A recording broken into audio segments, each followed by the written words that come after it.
Hello friends, let us now learn some important points about non-suppurative otitis media. So in non-suppurative otitis media, we can divide it into two types. One, we have serous otitis media or secretory otitis media or otitis media with effusion or mucoid otitis media, and second type is aerootitis media or otitic barotrauma is the second type.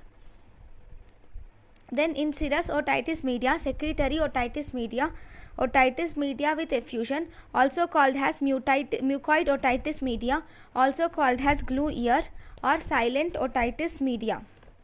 So first and foremost, we have serous otitis media or secretory otitis media, or we also have otitis media with effusion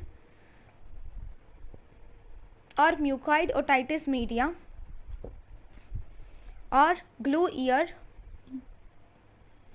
or silent otitis media. So the most common age group associated with this serous otitis media is 2 to 6 years of age. Here there is accumulation of non-purulent effusion in the middle ear cleft is seen. Accumulation of non-purulent effusion in middle ear cleft is seen. If you see the etiology, it causes malfunctioning of eustachian tube. The main etiology is malfunctioning of eustachian tube like adenoid hyperplasia, benign and malignant tumor of nasopharynx, benign and malignant tumor of nasopharynx. Then we have otitis barotrauma and also cleft palate and palatal paralysis is seen, and it also causes chronic rhinitis and chronic sinusitis. May be the cause viral infection like adenovirus or rhinovirus. So all these can cause malfunctioning of eustachian tube, thus leading to the symptoms of serous otitis media.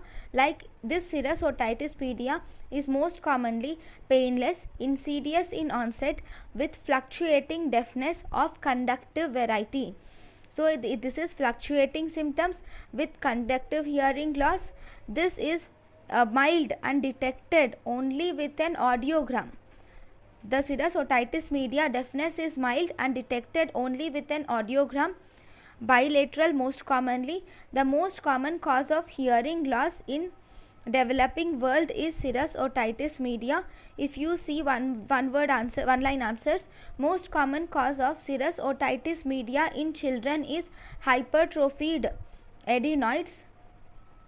Then most common cause of unilateral serous otitis media is nasopharyngeal carcinoma is the most common cause of unilateral serous otitis media.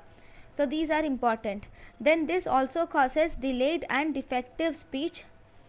Here there is feeling of blocked ears are seen, and on examination if you see, the tympanic membrane here appears dull, and there is fluid levels are seen with air bubbles are seen in the through the otoscope, and tympanic membrane is retracted. So on examination, tympanic membrane appears dull with thin leash of blood vessels at the periphery. Then these also appear yellow or dull grey in color. So in these it also appears on otoscopy. Light reflex is absent, tympanic membrane is retracted with mobility being restricted, and we also see through the tympanic membrane fluid levels are seen and air bubbles are also seen through it. Then no perforation is seen. Thus we can see the presence of sterile fluid is seen, and there is no perforation is seen here. Then if you see the investigations, we can do a tuning fork test can be done. This tuning fork test shows the conductive hearing loss 20 to 40 decibels. Impedance audiometry is done. This impedance audiometry shows type B curve, and this impedance audiometry is a very useful investigation in children. Then if you see, you can do an X-ray mastoid can be done, and in X-ray mastoid you will see clouding of air cells can be seen in X-ray mastoid.